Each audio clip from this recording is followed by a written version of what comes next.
오늘은 이 말씀을 가지고 바다 위로 걸으심이라는 제목으로 여러분과 함께 하나님의 말씀을 나누겠습니다.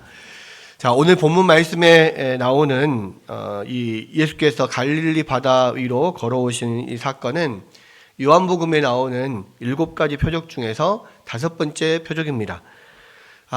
우리가 지금 앞에 이제 네 가지 표적을 다 봤거든요. 첫 번째가 무슨 표적이었죠? 가장 먼저 이루어진 게 물로 포도주를 만든 사건. 이게 첫 번째 표적. 두 번째 표적은 아니요. 갈릴리 가나에서 또 다시 두 번째 표적이 일어나는데 왕의 신하의 아들을 거기 있지도 않은데 멀리 다 있는데 그냥 나왔다 가라 한 순간 나왔다 그랬죠. 두 번째 표적이 왕의 신하의 아들을 살리신 표적. 세 번째 표적은요. 베데스다 연못가에서 38년 된 병자를 고친 사건. 이게 세 번째 표적. 네 번째 표적은 바로 이 앞에서 지난주에 한 거 뭐요? 오병이어로 남자만 5천 명 이상을 먹인 사건. 이 네 가지 사건이 지금 네 가지 표적이 앞에 나왔고요. 오늘 바다 위로 걸어오신 사건, 이것이 5번째 표적입니다. 근데 이제 이 5번째 표적은 네 번째 표적 오병이어에서 바로 이어지는 사건이에요. 그러니까 앞에가 바로 이제 오병이어 사건이 있었고, 지금 오늘 읽지는 않았지만 이 요한복음 6장 14절 15절, 14절 15절에 보면 이 오병이어 표적을 통해서 예수님이 당신이 바로 하나님의 아들, 그러니까 즉 당신이 하나님이시다 이것을 보여주시는데. 지금 모든 5가지 표적은 전부 다 예수님이 하나님의 아들 그리스도다. 예수님이 하나님이시고 또 그리스도다. 이것을 보여주는 거라 그랬잖아요.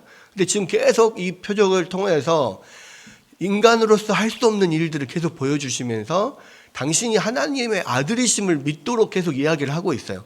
이 오병이어 사건도 이 보리떡 5개, 어린 아이의 이 점심 도시락인 이 보리빵 5개 물고기, 작은 물고기 2마리, 이거를 가지고 이 한 사람, 그것도 어린 아이가 먹은 도시락밖에 안 되는 양인데 그걸로 남자만 5천 명, 여자와 어린 아이까지 합치면 뭐 수만 명의 사람들을 먹였잖아요. 그러니까 이거는 인간으로서는 할 수가 없는 일이죠. 어떻게 그것을, 이 작은 것을 가지고 그렇게 많은 빵과 물고기를 만들어냅니까? 이거는 창조의 하나님의 능력이 아니고서는 있을 수 없는 일입니다. 그러니까요, 이것을 통하여서 지금 예수님께서 말씀하시는 거 뭐예요? 나와 하나님은 동등하다. 나는 하나님의 아들이다. 나는 하나님이시다. 나는 예수님의 신성을 계속해서 말하고 있거든요. 그러니까 오병이어에 와서 지금 더 크게 지금 그것을 말씀하고 계시는데, 문제는 사람들은 거기에 집중하지 않고 다른 데 집중을 하는 거예요. 사람들 반응이 다릅니다. 뭐라고 그랬습니까? 14절 15절에 그 사람들이 예수께서 행하신 이 표적을 보고 말하되 이는 참으로 세상에 오실 그 선지자더라. 그러므로 예수께서 그들이 와서 자기를 억지로 붙들어 임금으로 삼으려는 줄 아시고 다시 혼자 산으로 떠나가시니라. 여기서 이 표적을 보고, 오병이의 표적을 보고 뭐라고 그랬냐? 와, 이분은 정말 참으로 세상에 오실 그 선지자다, 이렇게 이야기를 했어요. 근데 세상에 오실 그 선지자는 누구를 가리키는 겁니까? 메시아를 가리키는 건데, 특별히 그 선지자라고 하면 어떤 선지자예요? 누구와 같은 선지자? 모세와 같은 선지자. 그러니까 하나님께서 모세가 이스라엘 백성들에게 앞으로 모세가 죽을 이후에 앞으로 모세와 같은 선지자를 너희에게 보내서 너희를 또 이끌겠다라고 하셨는데, 그 이후로 모세와 같은 선지자는 한 명도 나오지 않았어요. 그 이스라엘 백성들을 애굽에서 끌어내면서 그 엄청난 기적들을 보여주고 그렇게 이스라엘을 인도했던 그런 선지자는 사람들이 모세를 보기도 두려워했어요. 왜? 모세에게서는 하나님의 영광이 막 이렇게 서려 있으니까 눈부셔 볼 수가 없는. 그래서 뭐 수건으로 얼굴을 가려달라 하고 막 이럴 정도로. 그러니까 모세는 하나님을 직접 만난 사람이잖아요. 그런데 모세 이후에 그렇게 하나님을 직접 만난 그런 지도자는, 그런 선지자는 없었단 말이에요. 근데 그런 선지자가 올 거라고 했는데 바로 그 모세와 같은 선지자다. 그렇게 지금 생각을 하는 거예요. 세상 사람들이. 근데 문제는 뭐냐면 이스라엘 사람들이 생각했던 그 그리스도, 모세와 같은 선지자, 메시아는 예수님이 지금 말씀하시고 보여주시는 그리스도와는 좀 달라요. 그러니까 백성들이 생각하는 그리스도는요, 모세와 같이 이런 아무것도 없는 광야에서도 만나를 내려서 백성들을 배부르게 먹일 수 있는 선지자, 또 다윗 왕처럼 지금 이 민족에게 빼앗긴 이 조국을 다시 회복시켜 줄 수 있는 그런 왕, 그런 인간적인 메시아를 기대하고 있었단 말이에요. 그런데 예수님은 당신이 하나님의 아들이심을 보여주시는데 지금 집중하고 있어요. 예수님께서 보리떡 5개, 물고기 2마리로 남자만 5,000명, 여자와 아이를 합치면 수만 명의 사람들을 이 먹이신 그 기적을 이렇게 보여주시면서 예수님은 당신이 하나님이시다, 하나님의 아들이시다, 이거를 지금 이렇게 보여주려고 하는데 사람들은 거기에 집중하는 게 아니라 저분이 그 모세와 같은 선지자로 우리를 배부르게 먹여줄 그러한 지도자시구나, 그 메시아구나, 이렇게 생각을 했단 말이에요. 그러니까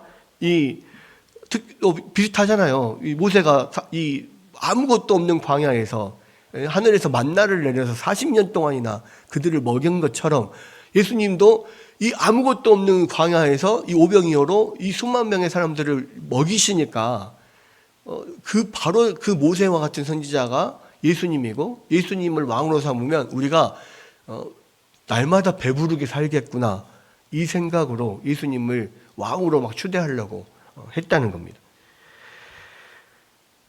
그래서 이 예수님은 이 백성들, 이 사람들의 잘못된 이 생각을 빨리 흩으시기 위해서 지금 요한복음에는 자세히 나와 있지 않지만 이 마태복음 14장이나 또 마가복음 6장에 보면 이 막 흥분해 있는 이 군중들을 다 집으로 막 돌려보내시는 거예요. 돌려보내시고 예수님이 이 군중들을 돌려보내는 동안에 제자들에게 이야기해서 배를 타고 빨리 가버나움으로 다시 건너가라, 이렇게 말씀하세요. 그러니까 예수님은요, 이 군중들도 막 쫓아보내시고 제자들도 쫓아보내는 거예요. 왜 그렇겠습니까? 군중들만 지금 예수님을 예수님의 오병이어의 기적을 보고 예수님을 그러한 메시아로 지금 생각했을 뿐만 아니라 제자들도 흥분해 있는 거죠. 왜? 이 오병이어의 기적에 지금 제자들이 직접 참여를 했잖아요. 직접 예수님이 그 작은 오병이어에서 계속 떼어주시는데 계속 빵이 생기고 그것을 계속 자기들은 날라서 사람들 갖다 주고 막 사람들 환호하고 지금 막 흥분해 있는 거예요. 지금 다. 엄청나게 막 은혜로운 막 집회에서 막 하나님을 만나고 경험하고 뜨거워져가지고 막 집회가 끝나도 다 집에 안 가고 서로 하나님 은혜를 막 나누고 막 이렇게 있는 거하고 지금 비슷한 상황이에요. 그런데 예수님은 그런 군중들을 다 흩어 보내시고 그런 상황에서 제자들도 빨리 배를 태워가지고 지금 갈릴리 바다 건너편으로 가버나움으로 다시 보내시는 거예요. 그리고 예수님은 혼자서 산으로 기도하러 올라가십니다. 여러분, 그러한 가운데 지금 제자들이 노를 저어서 이제 이 갈릴리 바다로 건너가는 중에 오늘의 사건이 일어나는 거예요. 사실은 이 제자들이 이 바다를 건너가면서도요, 아마 그 흥분이 가라앉지 않았을 거예요. 우와, 막 노를 저어 가면서도 엄청 계속 그런 이야기를 하겠죠. 우와, 봤냐? 응? 예수님이 그냥 이렇게 떡을 막 계속 떼어주는데 계속 그게 생겨가지고 갖다 날라주는데 이 모든 사람들이 먹고 막 환호하고 막, 와, 이거 무슨 꿈이냐 생시냐 막 이러면서 서로 막 엄청난 흥분해서 막 이야기를 나누면서 이 바다를 아마 건너갔을 거란 말이에요. 그런데 가다 보니까 중간에 뭐가 갑자기 일어요? 큰 바람이 막 부는 거예요. 갑자기 태풍이 막 몰아치는 겁니다. 그러면서 이 원래는 갈릴리 호수잖아요. 갈릴리 호수인데 워낙에 커가지고 이 끝에서 저 끝을 봐도 보이질 않아요. 끝이 보이지 않아. 그러니까 배를 타고도 막 몇 시간, 한두 시간을 건너가야만 이 끝에서 저 끝에 도달할 수 있는 그런 큰 호수기 때문에 지금 바다라고 표현을 했는데, 그러니까 바다라고 표현한 이유가 또 뭐냐면요. 그렇게 호수는 원래 파도가 안 치잖아요. 잔잔하잖아요. 그런데 이렇게 갑자기 큰 바람이 불면 막 파도가 치고 막 이렇게 막 노을이 올라오고 배가 막 뒤집힐 것처럼 그럴 때가 있다는 말입니다. 이제 저는 과연 이게 그럴까라는 생각을 사실은 약간의 그런 의심도 있잖아요. 그런데 제가 이제 캐나다에 갔을 때 예전에 캐나다에 한번 갔다 온 적이 있는데 거기 슈피리어호를 갔습니다. 그 북아메리카에 있는 5대호라고 하죠. 5개 엄청나게 큰 그 호수인데 슈피리어호를 갔는데요. 거기는 와 진짜 거기는 사실 갈릴리 호수보다 훨씬 커요. 그냥 바다야. 그냥 진짜 그냥 바다고 심지어는 백사장도 있어요. 올해 호수인데 백사장이 있고 진짜 파도가 쳐요. 그냥 가만히 있는데 파도가 쳐서 와. 근데 이렇게 먹어보면은 그냥 맹물이야. 갈매기도 막 날아다녀요. 그러니까 그냥 보면은 그냥 바다 같아. 근데 파도가 진짜 치더라고. 그렇겠구나라고 생각을 했어요. 제가 이스라엘의 갈릴리 호수도 가봤습니다. 근데 슈프리오 호수처럼 막 그렇게 백사장 있고 파도가 그냥 평소에도 파도가 치고 그러진 않아요. 근데 이게 그냥 뭐 잔잔하게 이렇게 울렁이 있는 경우는 또 있지만, 그런데 갈릴리 호수에도 가끔씩 이렇게 큰 바람들이 불면, 성경에 보면은 가끔 바람이 크게 불 때가 있잖아요. 그럴 때는 막 엄청 파도가 치고 막 이 너울성 파도라고 하죠. 큰 파도가 몰아쳐가지고 막 배 안으로 막 들어오고 배가 뒤집힐 것 같고 이런 경우들이 있습니다. 그런데 지금 제자들이 막 은혜를 나누고 흥분해서 막 그렇게 가는 도중에 갑자기 그런 너울성 파도를 만나고 큰 바람이 막 오는 거예요. 여기 보니까 그런 바람이 아까 마태복음 14장 24절을 보니까 배가 이미 육지에서 술이 나타나서 바람이 거스림으로 물결로 말미암아 고난을 당하더라 그랬어요. 이미 이제 배가 술이 나타났어요. 술이 뭐 여기서 마가복음이나 요한복음에서는 심리, 뭐 12열이 이렇게 이야기합니다. 심리가 몇 킬로죠? 심리가 4kg입니다. 심리가 4kg. 심리가 4kg인데, 그러니까 이미 한 4kg 정도 이상을 4, 5kg를 지금 가 있는 상태예요. 아마도 이게 갈릴리 바다 한 가운데쯤에 가서 이 엄청난 그런 태풍을 갑자기 맞은 것 같아요. 그러니까 뭐 그것도 어떤 바람이 부느냐면 이 바람이 거슬렸다 그랬죠. 역풍이 막 부는 거예요. 그러니까 지금 이 가버나움으로 향해서 가고 있는데 그 가버나움 쪽에서 큰 바람이 막 불면서 역풍이 부니까 배가 더 이상 아무리 노를 저어도 나가지를 못하고 막 이 큰 파도가 덮쳐오고 막 배가 흔들리고 뭐 이런 가운데 있는 겁니다. 여러분, 보통 배를 타고 가는 사람들은요, 웬만하면 이 바람을 등지고 가려고 해요. 그러니까 이거를 바람을 타고 가려고 하는 거죠. 이것을 순풍이라고 하는데, 이 바람에 돛단 듯이 뭐 이야기 하잖아요. 이 순풍을 타고 뒤에서 이렇게 오는 바람을 타고 가면 엄청나게 빠르게 싱싱 나갑니다. 그러니까 배를 타는 사람들은 항상 이 바람을 맞게 뒤에서 맞으려고 바람을 타고 가려고 해요. 근데 이 역풍이 불어오면은 이거는 아무리 배를 저어도 잘 나가질 않아요. 그리고 지금 이렇게 엄청난 큰 바람이 막 태풍처럼 이게 몰아치면은 이 배가 이제 거의 뭐 나가지도 못하고 요도가도 못하고 지금 거기서 막 자초될 위기 그렇게 빠져 있는 거죠. 그러니까 1시간이면 갈 거리를요 하루 종일 가도 못 가는 경우가 있어요. 그러니까 제자들이 지금 이런 경우입니다. 보십시오. 제자들이 배를 타고 떠난 시간이 언제냐면 해가 저물 때거든요.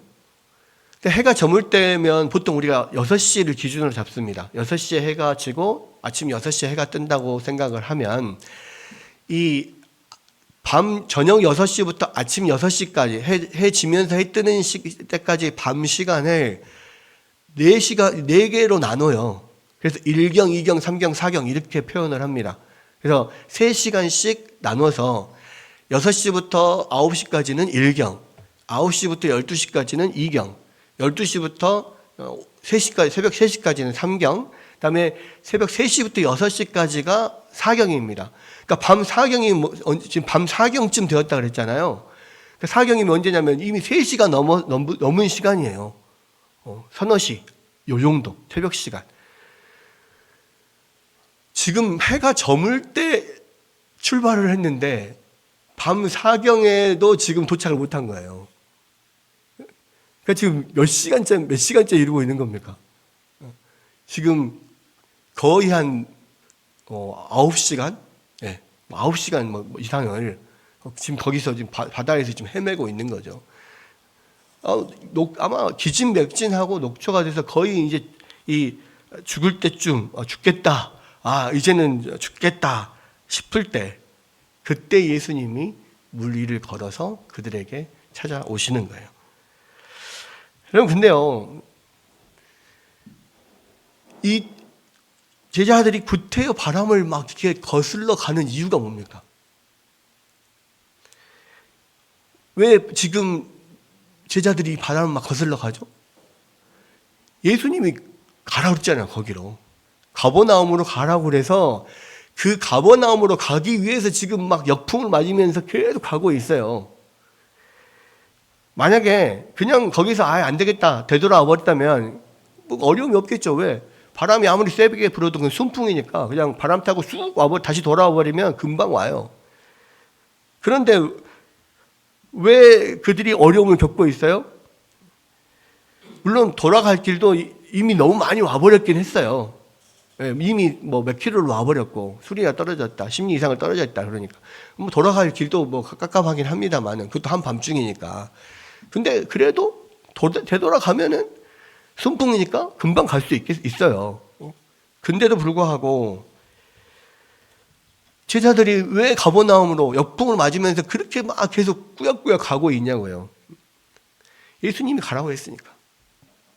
예수님이 그곳으로 가라고 했으니까 기어이 어쨌든 그곳을 지정한 곳으로 가기 위해서 이 온갖 어려움을 풍랑을 맞으면서 지금 배가 뒤집힐 위험까지도 당하면서 거기를 지금 애쓰고 가려고 하고 있다는 겁니다. 여러분 이것은요 우리에게 아주 시사하는 바가 큽니다. 예수님은요 다른 곳에서도 항상 뭐라고 말씀하시냐면 좁고 협착한 길로 가라 그래요. 그죠? 구원으로 인도하는 길, 생명으로 인도하는 길은 항상 좁고 협착한 길이다. 넓은 길, 좋은 편한 길은 많은 사람들이 가지만 거기는 결국 멸망으로 가는 길이다. 예수님 그렇게 말씀하시잖아요. 여러분 제자들도요 배를 타고 지금 예수님께서 말씀하시는 그곳을 가는 길이요 엄청 어려운 길이에요. 바람이 막 몰아치고 파도가 몰아치고 그냥 막 흔들거리고 곧 자체될 것 같고 파도는 막 넘어오고 이런 상황입니다. 어렵고 힘든 길이에요. 그런데 그 길을 꾸역꾸역 가는 거예요. 왜? 예수님이 가라고 했으니까. 그냥 순종하면서 가는 겁니다. 여러분 성경에 수없이 많은 믿음의 선진들이요 다 그 길을 갔어요. 좁고 험한 길, 힘들고 어렵지만 하나님이 가라 하신 그 길을 다 갔어요. 그럼 모세를 생각해 봐요. 모세가 이 애굽에서 쫓겨나 가지고 이 광야에서 그냥 양치고 살았습니다. 그리고 80세 노인이 됐잖아요. 사실은 이 불타는 딸기나무에서 하나님을 만났을 때 이 80세 노인에게 하나님이 이집트로 가서 너희 백성들을 이끌어내라고 했을 때 모세는 못하겠다고 그랬죠. 못합니다. 저는 나이가 이미 많습니다. 저는 말주변도 없습니다. 계속해서 못하겠다고 했습니다. 그럼에도 불구하고 하나님 가라 하시니까 결국은 모세가 가요. 사실은 모세는 불만이 많을 수 있어요. 왜? 40세까지 이집트 왕자로 살았잖아요. 그곳에서 그 떵떵거리고 힘 있을 때 자기가 그 동족 이스라엘 백성들을 어떻게든 구원해 보려고 자기 나름대로 했는데 하나님이 그것을 못하게 하시고 쫓겨오게 했잖아요. 그리고 40년을 지금 광야에서 양치면서 살았어요. 이미 다 늙어가지고 이제 80세가 돼버렸는데 내가 힘 있고 정말 그런 좋은 위치에 있을 때 하나님 나를 시키지. 나도 분명히 우리 동족을 내가 불쌍히 여기서 뭔가 해보려고 했는데 그때는 못하게 하시더니 왜 이제서 다 늙어 빠진 80세 할아버지가 됐는데 이제 가라고 하냐. 불만이 많겠죠. 그러나 그럼에도 불구하고 하나님 가라 하니까 갔습니다. 어쩌면은요 그냥 그 미디안 광야에서 양치고 그냥 살았으면 여생을 편하게 보낼 수 있었어요. 그런데 그 늙음하게 하나님 말씀에 순종해서 갔더니 어떻게 됐습니까? 그 백성들에게 배척당하고 욕먹고 반란이 일어나고 막 이런 모든 일들을 다 당했어요. 만약에 안 갔으면은 그 길을 안 갔으면은 그런 일을 당할 이유가 없겠죠. 하나님께 순종하는 삶이 오히려 더 힘들고 어려운 부분이 많이 있어요. 여러분 다니엘도 마찬가지입니다. 다니엘이 바벨론에 포로로 잡혀가가지고 거기서 열심히 공부해서 총리가 되고 막 승승장구했잖아요. 거기서 하나님을 섬기려고 하는 마음이 없었다면 끝까지 하나님을 붙들지 않았다면 다니엘이 사자굴에도 들어가지 않았을 것이고 떵떵거리면서 잘 살았을 것입니다. 그 고생 안 했을 거예요. 사도 바울도요. 예수님 믿고 나서 자기 고향 다소에서 그냥 편하게 있었으면은 1차, 2차, 3차 전도여행도 안 했을 것이고 그러면 그런 엄청난 고난들도 당할 필요가 없을 것입니다. 그런데도 그들은요. 그렇게 바람을 거스른 길을 갔어요. 왜? 그 길이 하나님이 원하시는 길이고 그 길이 하나님이 인정하시는 길이니까요. 하나님 가라 하시니까 간 거예요. 여러분 결국은 그렇게 갔어. 그 많은 고생하고 모진 고난이 있었지만 결국은 모세도 그 사명을 온전히 이루어서 이스라엘 백성들을 가나안으로 다 인도했고요. 그죠? 다니엘도 사자굴에서 그 놀라운 하나님을 경험하고 그리고 그 기적을 모든 바벨론의 수많은 사람들과 함께 보고 증거하게 되잖아요. 사도 바울이 그 고난을 뚫고 이 순종하는 삶을 통해서 얼마나 많은 사람들이 주님께 돌아올 수 있었습니까? 여러분 예수님께 순종하는 길은요 이처럼 이 태풍을 뚫고 가는 길과 같아요. 그러나 그 태풍 속을 뚫고 가면 마침내 나중에는 주님이 주시는 그 축복이 그 어려움과 고난보다 훨씬 크다는 것을 알게 되는 겁니다. 다시 제자들을 봐요. 막 강한 바람에 막 배가 막 기우뚱기우뚱하고 막 이 큰 파도가 막 배 안으로 막 넘쳐 들어오고 곧 돛대는 막 부러질 것처럼 막 휘청이고 아무리 배를 저어도 막 노를 저어도 배는 나가지 않고 이런 상황에 그것도 해 질 무렵에 떠났는데 밤 사경이 될 때까지 그냥 도착을 못하고 막 그렇게 헤매고 있는 모든 힘이 다 빠져가는 그 순간에 아 이제 우린 죽겠구나 생각하는 그 순간에 그럼 제자들은 무슨 생각을 했을까요? 여러분 그렇게 막 답이 없는 출구가 없는 고통 가운데 시련 가운데 환난 중에 있을 때 여러분은 무슨 생각하나요? 똑같죠? 내가 이렇게 고난당하고 있는데 하나님 어디 계시나? 예수님은 어디 계시나? 왜 예수님은 나를 이 고난에 내버려 두시는가? 나는 예수님 말씀대로 살려고 어떻게든 예수님 뜻대로 막 가고 있는데 그런 도중에 태풍을 만났는데 이 태풍 속에 예수님은 어디 계시냐? 나는 예수님이 가라는 그 길을 가고 있는데 예수님 어디 계시냐? 안 계시는 것 같은 거예요. 왜? 예수님이 계시다면 나를 이곳에 이렇게 놔둘 이유가 없다는 거죠. 하나님 어디 계셔요? 예수님 어디 계셔요? 나와 함께 하신다며요. 그 마음이 드는 겁니다. 근데요, 예수님, 성경을 보면요, 예수님은 절대로 그들을 잊고 있지 않아요. 뭡니까? 제자들이 환난 당하고 태풍 속에 있음에도 불구하고 예수님은 거기에 계시지 않기 때문에 제자들은 그 예수님을 찾고 왜 여기서 예수님이 없는 그런 삶 속에서 원망하고 그러고 있겠지만은, 그러나 예수님은 결코 제자들을 보내놓고 잊고 계시지 않아요. 마태복음에도 그렇지만요, 마가복음에 보면 뭐라고 되어 있냐면 6장 48절에 바람이 거스림으로 제자들이 힘겹게 노젓는 것을 보시고 밤 4경쯤에 바다 위로 걸어서 그들에게 오사 지나가려고 하시매, 이렇게 되어 있어요. 제자들이 힘겹게 노젓는 것을 보셨다 그랬어요. 그냥 한번 띡 보고 힘겹게 노젓고 있네, 그게 아니에요. 힘겹게 노젓고 있는 것을 계속 보고 계시는 거예요. 관찰하고 계시는 거예요. 여러분, 예수님은 산에서 기도하시다가요, 그 제자들이 바람에 거슬려서 막 바람을 맞고 그 뚫고 가려고 힘겹게 밤새도록 노를 젓고 있는 그 광경을 예수님이 계속 보고 계셨단 말이에요. 여러분, 여기서 이 보고 계셨다는 것은요, 히브리적 표현으로 보고 계신다는 것은 돌본다는 뜻도 있습니다. 돌보고 계신다. 직접 그 자리에서 그 옆에서 돌보고 계신 게 아니라요, 멀리서 지켜보면서 계속 보면서 관심을 가지고 예수님의 때를 지금 기다리고 있는 거죠. 여러분, 우리가 환난을 당할 때, 괴로움을 겪을 때, 그 힘겹게 노젓는 것이 참 힘들죠. 힘든데요, 그 중에서도 괴로운 게 뭐냐면, 나의 이 괴로움을 아무도 모른다는 그 마음이 더 괴로울 때가 있어요. 나의 이 괴로움을 누가 할까? 거기다가 더 괴로운 건 뭡니까?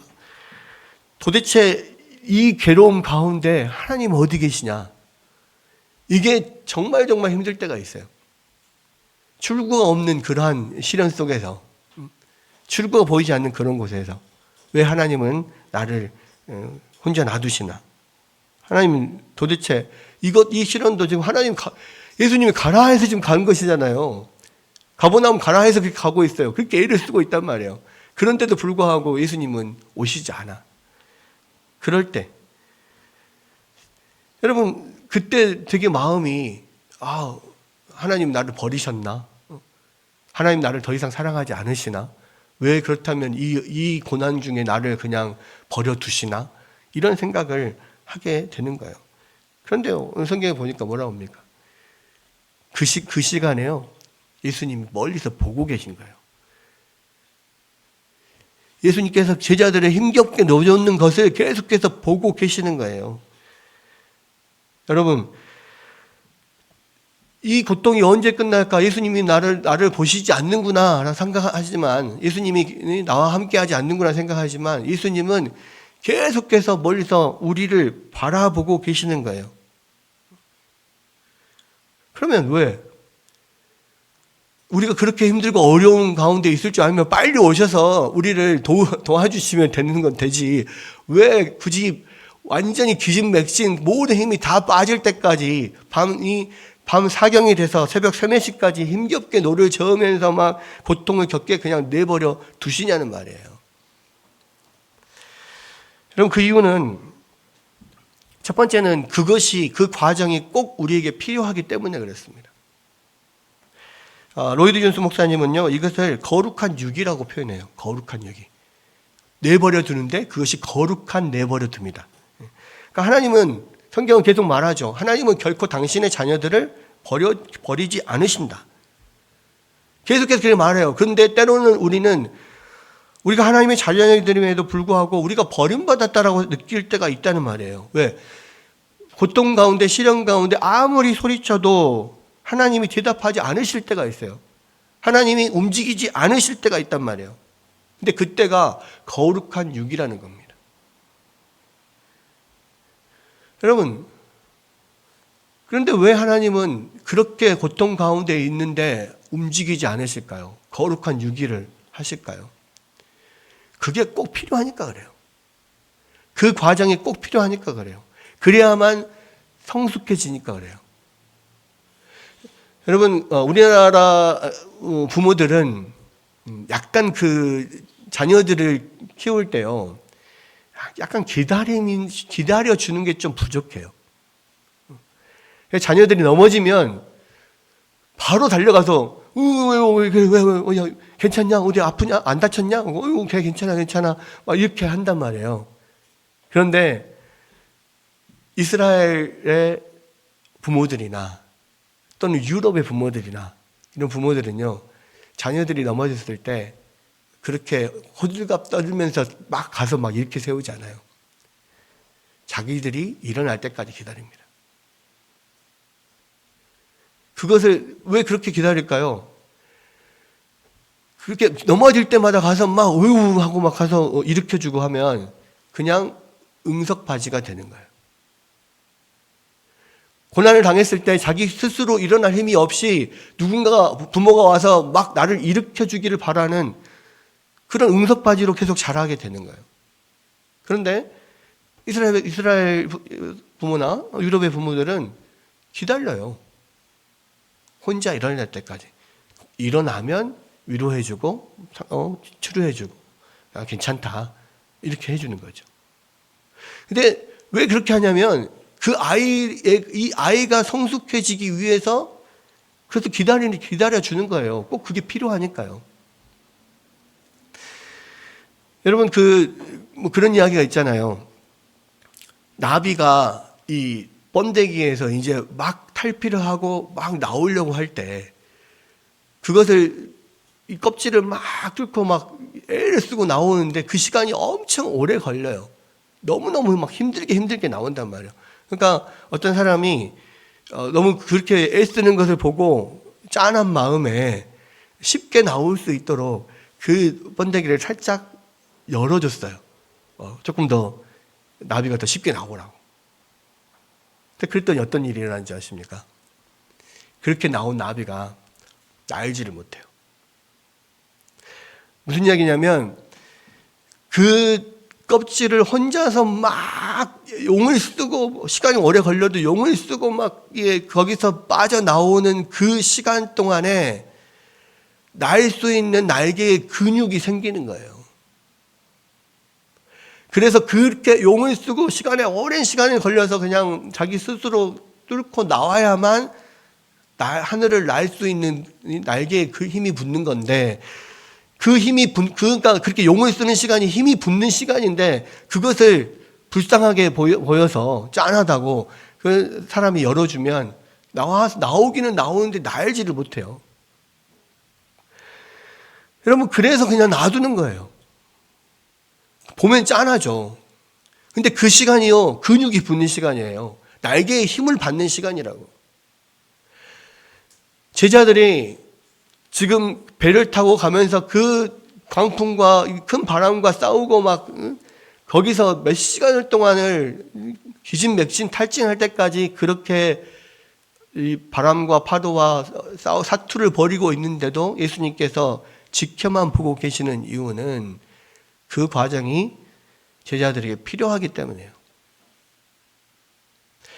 결국 그 과정을 통하여서 뭔가 그들이 성장하기를 원하시고 성숙하기를 원하시기 때문에 놔두는 거라는 말입니다. 예수님은 그냥 힘들 때요 가서 그냥 건져줄 수 있고 그냥 바람 잠잠하게 해줄 수 있어요. 어떨 때는 필요하면 그렇게 하셔요. 그런데 또 때로는 그런 가운데 그 고난 가운데 전혀 반응하지 않고 기다릴 때가 있단 말이에요. 마치 그 중에서 고난 속에서 막 이 힘겨워하는 사람은 하나님이 나를 버리신 것 같은, 나를 떠나신 것 같은 그런 생각이 들 때까지 놔둘 때가 있어요. 그런데 그게 그 사람에게 필요해요. 근육이 붙는 시간이야, 사실은. 그게 신앙의 믿음의 근육이 붙는 시간이라고. 꼭 필요하기 때문에 놔둡니다. 그 과정을 통해서 우리가 성숙해지도록 놔둬요. 그래서 야고보서 1장 2절에서 4절에 보면 내 형제들아 너희가 여러 가지 시험을 당하거든 온전히 기쁘게 여기라. 이는 너희 믿음의 시련이 인내를 만들어내는 줄 너희가 알미라. 인내를 온전히 이루라. 이는 너희로 온전하고 구비하여 조금도 부족함이 없게 하려 함이라. 무슨 이야기입니까? 믿음의 시련이 있으면 그것을 기쁘게 여기라요. 그리고 그것을 인내로 견뎌내래요. 그래야만 우리가 온전하고 조금도 부족함이 없는 사람으로 성숙한 신앙인으로 성장할 수 있기 때문이라는 거예요.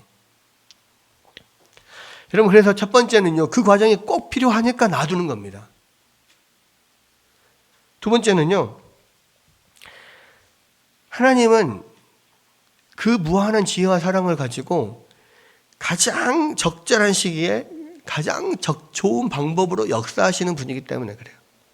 그러니까 예수님은 가장 적절한 때를 기다리신 거예요. 여러분, 이사야 30장 18절에 보면 이렇게 되어 있습니다. 그러나 여호와께서 기다리시나니 이는 너희에게 은혜를 베풀려 하시며 일어나시리니 이는 너희를 긍휼히 여기려 하심이라. 대저 여호와는 정의의 하나님이심이라. 그를 기다리는 자마다 복이 있도다. 기다리라는 겁니다. 하나님은 기다리신대요. 왜? 가장 적절한 때 은혜를 베푸시기 위해서. 그러니까 하나님이 기다리시는 것은 그 은혜와 능력을 베풀기 위해서 가장 적절한 타이밍을 하나님께서 지금 기다리고 있는 거예요. 그러니까 하나님이 역사하실 그때가 가장 최선의 때인 거예요. 가장 적합한 적절한 때입니다. 그런데 우리가 느끼기에는 하나님이 역사하는 그때는요, 언제나 우리가 원하는 때보다 많이 늦어요. 이때쯤이면 하나님 이제는 되지 않았을까요? 이때쯤은 되지 않았을까요? 그때보다 항상 늦어요. 그런데 지나고 보면 그때가 가장 적절한 때였다는 걸 나중에 느끼게 되는 겁니다. 여러분, 이 하나님의 때가 계속 늦어지는 이유는 뭐냐면, 결국에는 우리가 마지막 모든 것을 다 놓고 오직 하나님만 의지할 수밖에 없는 그 순간까지 하나님 기다리시거든요. 항상. 여러분, 우리는 하나님만 믿습니다, 하나님만 의지합니다라고 말을 하지만은요, 정작 우리는 하나님보다 훨씬 다른 인간적인 거, 물질, 여러 가지 여러 가지 것들, 하나님 외에 다른 것들을 더 먼저 자꾸 붙잡으려고 해요. 결국 나중에는 하다 붙잡을 것이 없으면, 아이고, 이제 하나님밖에 없습니다. 하나님을 붙잡는 게 우리들이에요, 우리들. 결국은요, 온전히 하나님만 붙잡을 수 있는 믿음으로 우리를 이끌어 가시기 위해서 모든 것을 다 소진하고 놓을 때까지 하나님이 기다리시는 거예요. 그리고 그때가 가장 적절한 타이밍인 거예요. 여러분, 그래서 우리는 포기하지 않고 열심히 노를 져야 돼요. 그리고 그것을 계속 하나님이 역사하실 그때를 기다려야 돼요. 언제까지 노를 져야 됩니까? 그건 몰라. 근데 분명한 것은 하나님은 우리에게 가장 적합한 때, 적절한 때를 알고 계셔요.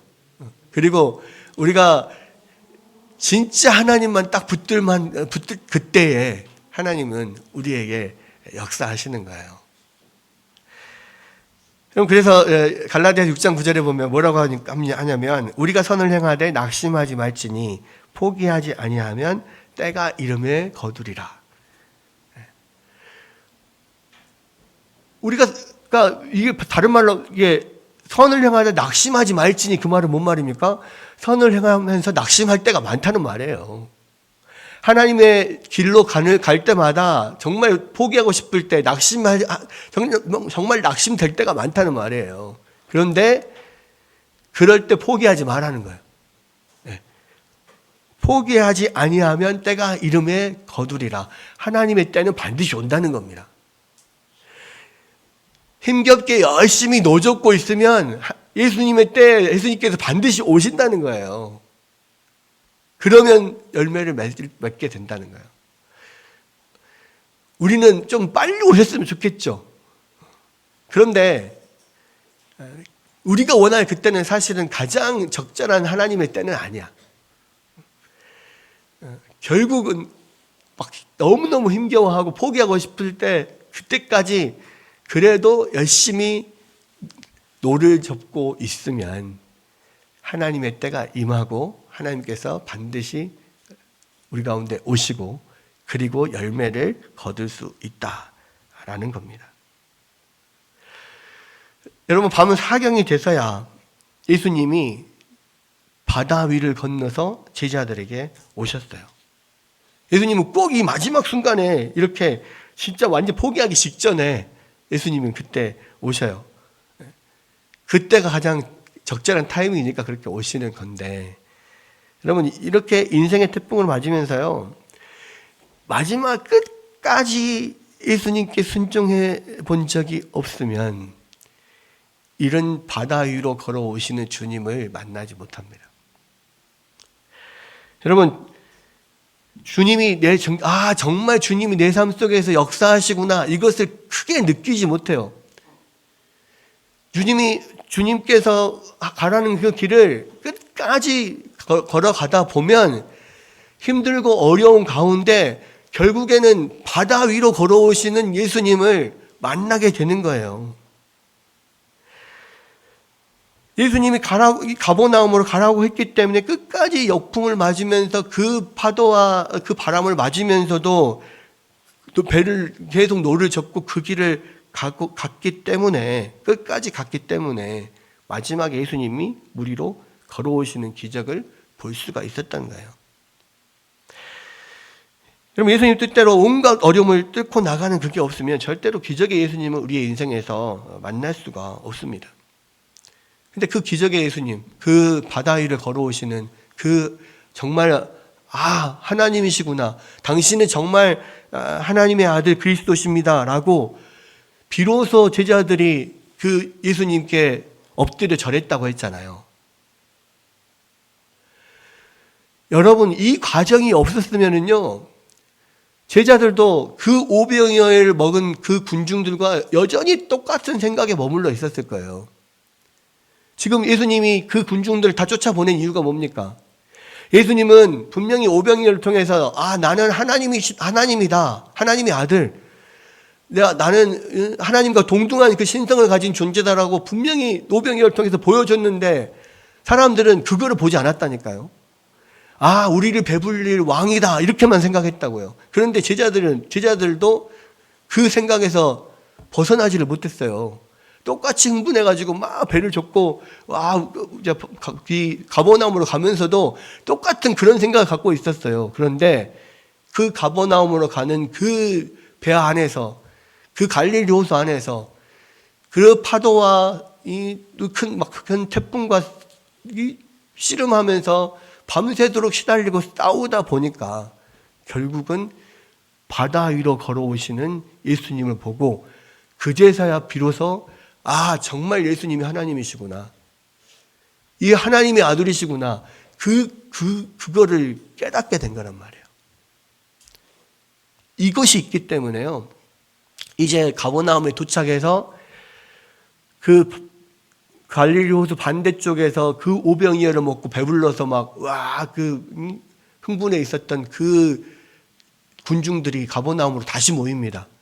그래가지고 예수님을 또 왕으로 삼으려고 할 때 예수님이 계속해서 말해요. 썩어질 양식을 위해서 일하지 말고 썩어지지 아니할 영의 양식을 위해서 일하라. 썩어지지 않을 것을 위해서 일하라. 나는 생명의 떡이다. 그러면서 썩어질 떡에 집중하지 말고 영생을 주는 나를 봐라. 계속 이야기하고 서로 이게 오랫동안 이제 그 이후에 6장 이후에 계속 그런 논쟁들을 하거든요. 결국은 그런 이야기를 다 끝마친 다음에 제자들이 그 많은 군중들이요, 다 예수님을 떠나요. 왜? 우리가 생각했던 그 메시아가 아니구나. 우리가 이 떡으로 배불려줄 그 선지자가 아니구나, 그 왕이 아니구나 해서 예수님을 다 떠납니다. 그럴 때 예수님이 제자들에게 물어봐요. 너희도 나를 떠나려느냐? 그랬더니 베드로가 뭐라고 합니까? 영생의 말씀이 주께 있으니 우리가 어디로 가리까? 이 고백이 어디서 나왔겠어요? 그 갈릴리 호수에서의 그런 태풍과 이 풍랑과 싸우는 과정에서 우리를 걸어오신 예수님을 보지 않았다면은요, 이 고백이 나올 수가 없단 말이에요. 다 제자들이, 그 군중들이 다 떠나가는 상황에도 영생의 말씀이 주께 있으니 우리가 어디로 가리까, 이런 고백이, 이 우리로 걸어오시는 예수님을 그 풍랑 중에서 만나지 않았다면 그런 고백을 할 수가 없었다고요. 우리도 마찬가지예요. 우리도 풍랑 중에서, 인생의 풍랑 가운데서, 고난 가운데서 막 힘겹게 밤새도록 노를 젓다가 그때 우리를 걸어오시는 예수님, 기적의 예수님을 만나지 못하면 이런 고백을 할 수 없어요. 모든 사람 다 떠날 때 내가 예수님을 붙잡고 내가 예수님의 십자가를 지고 주님을 따르겠습니다, 이런 고백을 할 수가 없다고요. 여러분, 많은 모태신앙들이요, 왜 믿음이 굳건하게 서지 못하는지 아십니까? 왜 흔들린가요? 이런 경험이 없어서 그래요. 예수님을, 무리로 걸어오시는 예수님을 만난 적이 없기 때문에 그래요. 근데 그 예수님은요, 갈릴리 바다만 있는 게 아니에요. 우리 삶에도 얼마든지 있어요. 그리고 예수님은, 하나님은 우리를 계속해서 우리에게 그런 시련을 던져줘요. 믿음의 시련을. 풍랑을 던져준다고요. 왜? 거기서 바다 위로 걸어오시는 예수님을 만나라고. 그 예수님을 만나잖아요. 그 다음부터는 이제 뒤돌아서지 않습니다. 그 다음부터는 아무리 좁고 협착한 길이어도요, 예수님이 가라 하는 길을 가요. 왜? 바다 위로 걸어오신 예수님을 만났으니까. 아, 정말로 이분이 하나님이시구나, 살아계신 하나님이시구나 아니까. 예수님은 우리에게 풍성한 오병이어로 풍성한 양식을 주시기 때문에 다른 게 아니라 진정으로 하나님의 아들이시고 이 풍랑 중에서도 그런 기적적으로 나를 찾아오시고 나를 일으키시는 분이신 걸 아니까 흔들리지 않고 그 길을 가는 거예요. 여러분, 오늘 우리로 걸어오시는 예수님, 이 5번째 표적을 통해서 인생의 풍랑 중에 우리를 찾아오시는 그 예수님을 만나야 된다라고 이야기를 하시는 거예요. 그 인생의 풍랑은 우리를 위해서 주시는 거예요. 꼭 필요하니까 주시는 거예요. 그러나 분명한 것은 우리가요, 그곳에서 열심히 끝까지 견디면, 끝까지 주님이 우리 가라가 하신 길을 끝까지 가면 거기서 바다 위로 걸어오시는 예수님을 만나고 정말로 그 이후에는 삶이 달라지는, 정말 믿음 안에서 사는 것이 뭔지를 깨닫게 되는 그런 삶을, 그런 확실한 믿음으로 들어갈 수가 있습니다. 여러분 환난과 어려움들 당할 때 있습니다. 혹시 그런 가운데 있는 사람들도 있을 거예요. 그런데 그때가 그 바다 위로 걸어오신 예수님을 만날 그때예요. 여러분 가운데 그런 예수님이 지금도 여러분을 지켜보고 계세요. 우리가 힘들 때나 어려울 때나 우리가 편안할 때나 항상 예수님은 우리를 지켜보고 계셔요. 그리고 우리와 함께 하시는 분이에요. 그런 주님이 여러분과 함께 하심을 믿으며 믿음으로 끝까지 주의 길을 걸어가는 여러분 되시기를 주의 이름으로 축원합니다.